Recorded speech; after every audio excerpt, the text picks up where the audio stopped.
Hello dear students, welcome back to my channel UP board English stream. Students, आज आपको transformation में removal of to too को हटाना सिखाते हैं। स्टूडेंट्स, देखिए एग्जाम में किस प्रकार से क्वेश्चन आता है।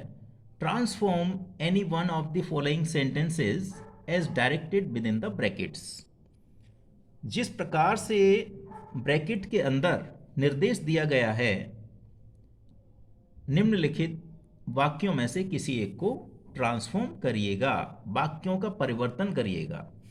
तो यहां पर टू को रिमूव करने के लिए देखिए स्टूडेंट्स, पहला सेंटेंस है he is too poor to live happily. He is too poor to live happily. अगर इस तरह का क्वेश्चन लिखा हुआ है एग्जाम पेपर में और उसके पीछे ब्रैकेट में ये लिखा है रिमूव टू, ये हो सकता है। इनटू नेगेटिव ये भी हो सकता है, इनटू कॉम्प्लेक्स ये भी हो सकता है, और rewrite the sentence removing too ये भी हो सकता है। तो स्टूडेंट्स, ये चार क्वेश्चन हैं, चार ऑप्शन दिए गए हैं ब्रैकेट में। तो इन चारों का आंसर एक ही बार में सॉल्व होने वाला है। जैसे ही यहां से आप टू को रिमूव करेंगे वैसे ही इन चारों के आंसर्स आपको मिल जाएंगे। बहुत ही ज़्यादा इम्पोर्टेंट है स्टूडेंट्स। इस तरह से आ सकता है, ये सेंटेंस लिखा हो सकता है, इसके आगे ब्रैकेट में रिमूव टू, टू को रिमूव करवाया जा सकता है। इनटू नेगेटिव, नेगेटिव भी बनवाया जा सकता है। कॉम्प्लेक्स, ये वाक्य सिंपल है, सिंपल से कॉम्प्लेक्स बनवाया जा सकता है। अफर्मेटिव से नेगेटिव बनवाया जा सकता है, और टू को रिमूव भी करवाया जा सकता है। बहुत ही इंपॉर्टेंट क्वेश्चन है स्टूडेंट्स, ध्यान से आज इसको हम देखेंगे। तो देखिए यहाँ पर हम ये देख रहे हैं, और दूसरा एग्जाम्पल हमने ये दिया है, the shirt was too costly to purchase into complex, इसे कॉम्प्लेक्स बनवाया है। तो जैसे ही हम टू को हटाते हैं इन चारों के आंसर हमको सिंपली मिल जाते हैं। तो देखिए स्टूडेंट्स, यहाँ पर इसको हम अटेम्प्ट करेंगे। सबसे पहले इसके बारे में हम समझेंगे क्या है। ही इज, यहाँ सब्जेक्ट वर्ब है। सब्जेक्ट कैसा है? सजीव सब्जेक्ट, लिविंग सब्जेक्ट जिसमें जान होती है। तो लिविंग सब्जेक्ट है। उसके बाद फॉर्मेशन नंबर टू में क्या आता है? Too plus adjective, adverb too है, उसके बाद एडजेक्टिव रखा है। उसके बाद टू प्लस वर्ब का फर्स्ट फॉर्म, इसको हम इन्फिनेटिव कहते हैं।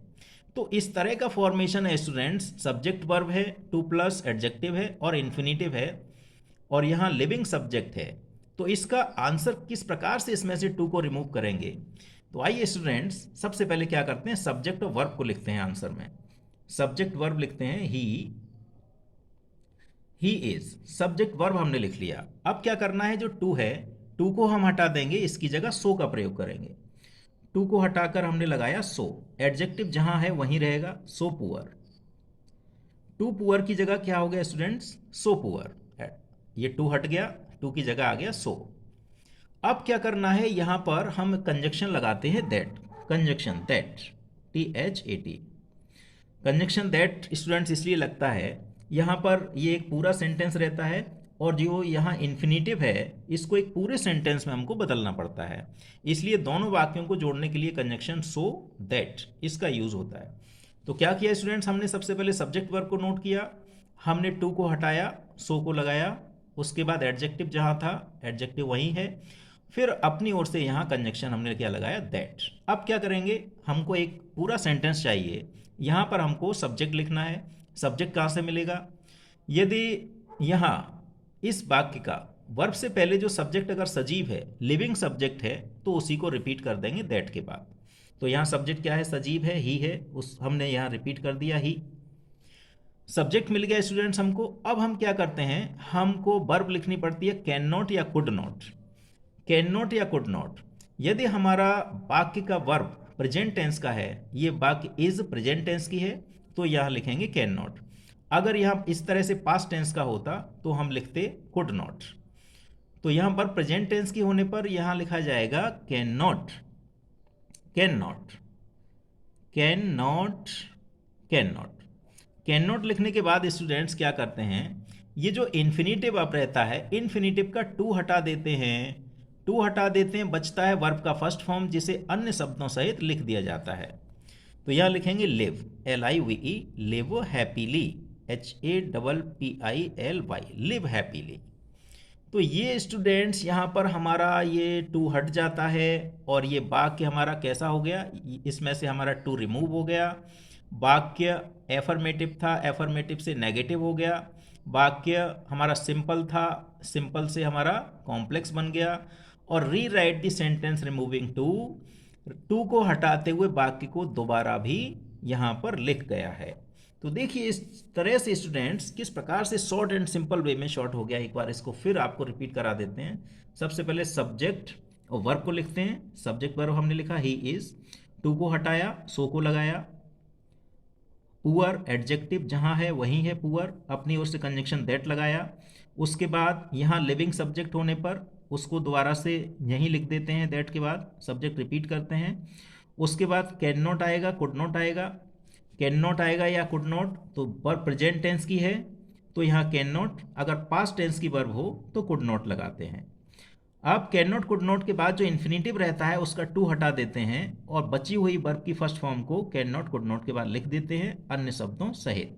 तो देखिए स्टूडेंट्स कितना सिंपल एंड शॉर्ट है। नेक्स्ट एग्जाम्पल का आंसर देखते हैं स्टूडेंट्स। नेक्स्ट एग्जाम्पल देखिए, the shirt was too costly to purchase it. कमीज इतनी महंगी थी कि इसे खरीदा नहीं जा सकता था। तो देखिए कैसे होगा स्टूडेंट्स। अब देखिए सब्जेक्ट, यहां पर हमारा सजीव सब्जेक्ट था, यहां पर सब्जेक्ट है निर्जीव, निर्जीव सब्जेक्ट है। वर्ब जैसे यहां प्रेजेंट टेंस की थी, यहाँ पास्ट टेंस की वर्ब है। यहाँ टू प्लस एडजेक्टिव सेम है और टू प्लस वर्ब का फर्स्ट फॉर्म जिसे इन्फिनिटिव कहते हैं सेम चीज है। क्या करेंगे, बदला क्या है, बदला ये है यहाँ लिविंग सब्जेक्ट था, सजीव सब्जेक्ट था, यहाँ पर निर्जीव सब्जेक्ट हो गया है। तो जब निर्जीव सब्जेक्ट हो जाए और टू प्लस एडजेक्टिव के तुरंत बाद टू प्लस वर्ब का फर्स्ट फॉर्म इन्फिनिटिव रहे तो कैसे सॉल्व करते हैं उसको। तो आइए स्टूडेंट्स निर्जीव सब्जेक्ट लिखते हैं, वर्ब लिखते हैं। The shirt was, the shirt SHIRT, the shirt was. Subject verb हमने लिख लिया। अब क्या करेंगे, टू को हटाएंगे, सो लगाएंगे। सो कॉस्टली, सो कॉस्टली, सो कॉस्टली। क्या करेंगे स्टूडेंट्स, अपनी ओर से कंजक्शन दैट लगाएंगे, दैट लगाया कंजक्शन। अब क्या है, एक पूरा सेंटेंस चाहिए। अब यहाँ हमको एक सब्जेक्ट चाहिए। तो जब निर्जीव सब्जेक्ट हो तो यहाँ पर हम क्या करते हैं, अपनी ओर से कंजक्शन वन, अपनी ओर से कंजक्शन दैट के बाद सब्जेक्ट के रूप में वन लगा लेते हैं। ये हमारा सब्जेक्ट बन गया वन, कोई एक व्यक्ति। फिर उसके बाद सेम वही है जो ऊपर हुआ था। अगर वर्ब पास्ट टेंस की है तो कुड नॉट लगेगा, प्रेजेंट टेंस की है तो कैन नॉट लगेगा। तो वर्ब हमारी कैसी है, पास्ट टेंस की है, वाज है, इसलिए यहां पर हम क्या लगाएंगे, could not, COULD, could not. तो हमने कुड नॉट लगा दिया स्टूडेंट्स, वन कुड नॉट। अब कुड नॉट के बाद क्या होता है, कैन नॉट कुड नॉट के बाद यहाँ जो इन्फिनेटिव रहता है उसका टू हटा देते हैं, बचा वर्ब का फर्स्ट फॉर्म जिसे कैन नॉट कुड नॉट के बाद लिख दिया जाता है। Could not purchase, PURCHASE, purchase it. तो शर्ट इतनी महंगी थी कि कोई इसे खरीद नहीं सकता था। देखिए स्टूडेंट्स कितना सिंपली सब्जेक्ट वर्ब लिखते हैं, टू को हटाकर सो लगाते हैं, कॉस्टली यहाँ एडजेक्टिव जहाँ होता है वही रहता है, अपनी ओर से दैट लगाते हैं, दैट के बाद यहाँ निर्जीव सब्जेक्ट था इसलिए दैट के बाद हमने वन लगाया सब्जेक्ट के रूप में। और वर्ब के अनुसार प्रेजेंट टेंस में कैन नॉट लगाते हैं, पास्ट टेंस में कुड नॉट लगाते हैं। उसके बाद जो इन्फिनिटिव रहता है उसका टू हटा देते हैं, बची हुई वर्ब को अन्य शब्दों सहित यहाँ लिख दिया जाता है। तो इस प्रकार से स्टूडेंट्स ये आपका सॉल्व हुआ। नेक्स्ट स्टेप, नेक्स्ट फॉर्मेशन देखेंगे इसका। नेक्स्ट देखिए किस प्रकार से स्टूडेंट्स, द पोएम इज, जिस प्रकार से सब्जेक्ट वर्ब यहाँ थे सब्जेक्ट वर्ब, उसी प्रकार से सब्जेक्ट वर्ब यहाँ है। यहाँ लिविंग सब्जेक्ट था, सजीव था, यहाँ निर्जीव सब्जेक्ट है, यहाँ भी निर्जीव सब्जेक्ट है, वर्ब है। टू प्लस एडजेक्टिव यहाँ भी था, यहाँ भी था, यहाँ भी था, सेम है। अब देखेंगे यहाँ पर इन्फिनेटिव है, यहाँ इन्फिनेटिव है, यहाँ भी इन्फिनेटिव है, लेकिन यहाँ पर एक चीज़ है, ये चीज़ नहीं है, फॉर मी, फॉर मी ये चीज़ स्टूडेंट्स नहीं है इस वाक्य में। निर्जीव सब्जेक्ट और ये फॉर मी नया है। निर्जीव सब्जेक्ट यहाँ भी था लेकिन यहाँ पर टू प्लस एडजेक्टिव और इन्फिनेटिव के बीच में कुछ नहीं है, इसलिए दैट के बाद कंजंक्शन दैट लगाया था, दैट के बाद conjunction one, sorry subject one लगाया था, सब्जेक्ट के रूप में वन। अब देखिए निर्जीव सब्जेक्ट यहाँ भी है, लेकिन टू प्लस एडजेक्टिव और इन्फिनेटिव के बीच में फॉर मी, ये एक नई चीज़ है। बहुत सिंपल है स्टूडेंट्स, कैसे करते हैं वही स्टेप, सब्जेक्ट वर्ब लिखते हैं सबसे पहले, the poem, POEM, the poem is, subject verb लिख लिया हमने, टू को हटाएंगे सो लगाएंगे, so difficult, DIFFICULT, so difficult. अपनी ओर से हमने क्या लगाया, दैट, दैट लगाया अपनी ओर से।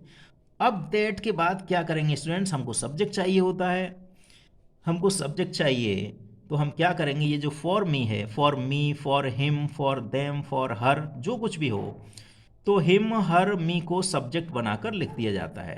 तो यहाँ क्या करेंगे, फॉर मी को हम सब्जेक्ट बनाकर, मी ऑब्जेक्ट है किसका, आई का, तो यहाँ सब्जेक्ट के रूप में आई लिख दिया जाएगा, फॉर मी को सब्जेक्ट बनाकर यहाँ लिख देंगे।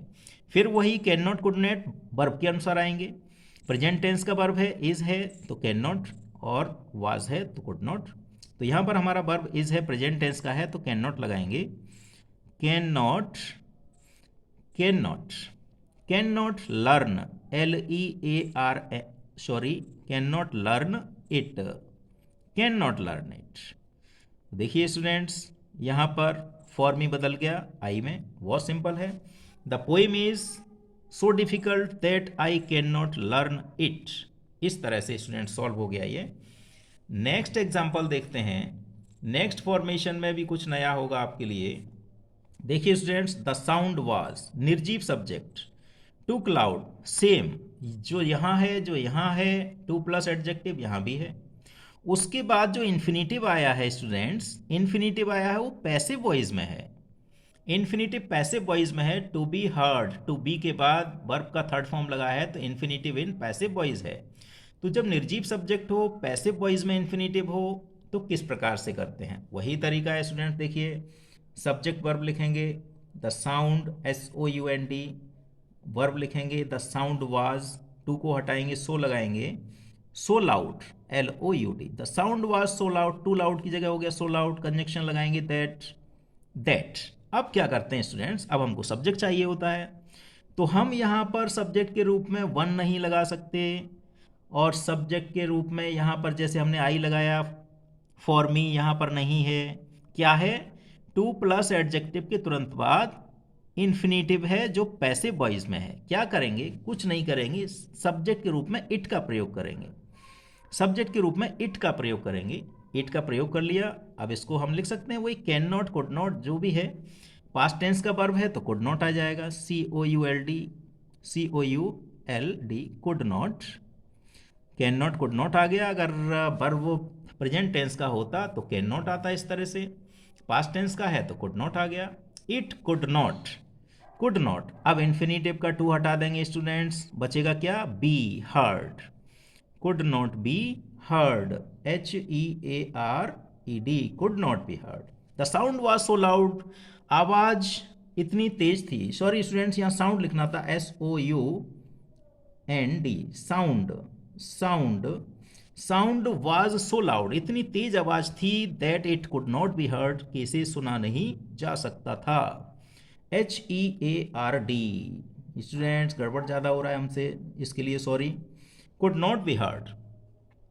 नेक्स्ट एग्जाम्पल स्टूडेंट्स देखते हैं, नेक्स्ट एग्जाम्पल में क्या है, देखिए यहाँ पर स्टूडेंट्स क्या है, he is too rich not to buy anything, negative infinitive आया है, सब्जेक्ट सजीव है हमारा, लिविंग सब्जेक्ट है, और टू प्लस एडजेक्टिव के बाद इन्फिनेटिव कैसा आया है, नेगेटिव इन्फिनेटिव आया है। तो क्या करेंगे, दैट के बाद जो वाक्य बनाएंगे उसमें हम केवल कैन या कुड का यूज करेंगे, नॉट का यूज नहीं करेंगे, क्योंकि इन्फिनेटिव नेगेटिव है। इसलिए क्या करेंगे, सब्जेक्ट वर्ब को नोट करेंगे, ही इज, टू को हटाएंगे क्या लगाएंगे, सो, एडजेक्टिव जहां है वहीं रहेगा, रिच, कंजंक्शन लगाएंगे that, he is so rich, too rich की जगह सो रिच दैट। अब क्या करना है, हमारा लिविंग सब्जेक्ट है, जीवित सब्जेक्ट है, उसको रिपीट कर देंगे यहाँ पर ही। अब क्या करेंगे स्टूडेंट्स, वर्ब प्रेजेंट टेंस का है तो लिखेंगे हम केवल कैन, पास्ट टेंस का होता तो लिखते केवल कुड। तो इन्फिनेटिव हमारा नेगेटिव है, इसलिए यहां पर कैन में कुड नहीं, कैन में नॉट नहीं जोड़ेंगे और कुड में नॉट नहीं जोड़ेंगे, केवल कैन कुड का यूज होगा। कैन वर्ब लगा लिया हमने कैन, अब क्या बचा, अब हमारा इन्फिनेटिव का टू और नॉट ये हट गया, उसके बाद बचा वर्ब का फर्स्ट फॉर्म जो इसके बाद में लिख दिया जाएगा। He can buy, B U Y, he can buy anything, A N Y T H I N G, he can buy anything. तो इस तरह से इन्फिनेटिव नेगेटिव होने पर दैट के बाद कैन नॉट कुड नॉट का यूज नहीं होता, केवल कैन या कुड का यूज होता है। तो वह इतना अमीर है कि कुछ भी खरीद सकता है, वह इतना अमीर है कि कुछ भी खरीद सकता है, कुछ भी खरीद सकता है। अब आइए स्टूडेंट्स इस फॉर्मेशन को देखते हैं। सी is too foolish, the class was too noisy.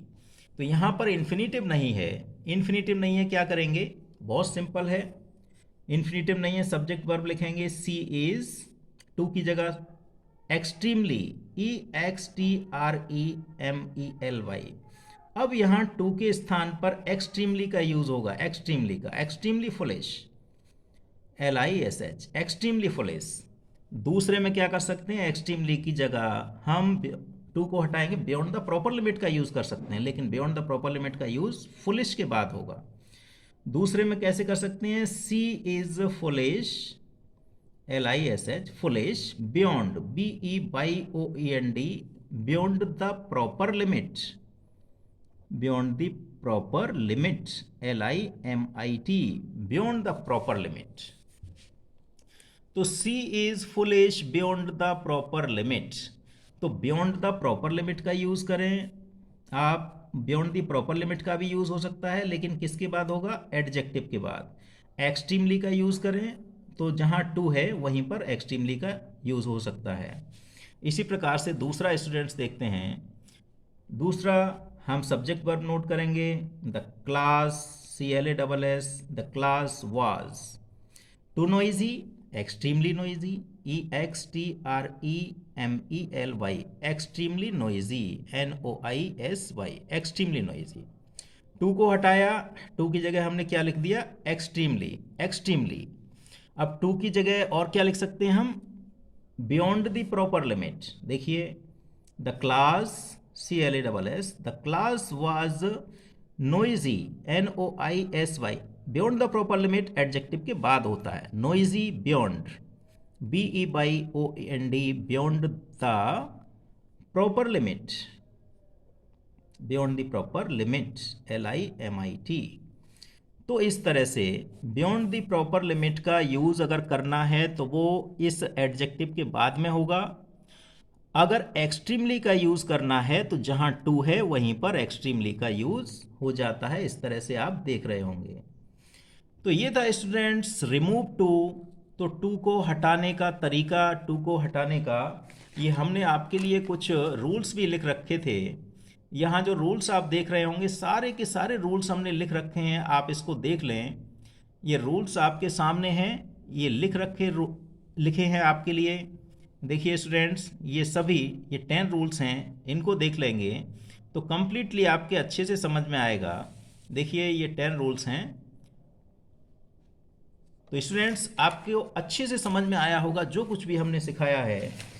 तो अगर ये आपके समझ में आ गया हो तो इससे एग्ज़ाम में अच्छे अंक आप पाएंगे। तो thank you students for watching my channel.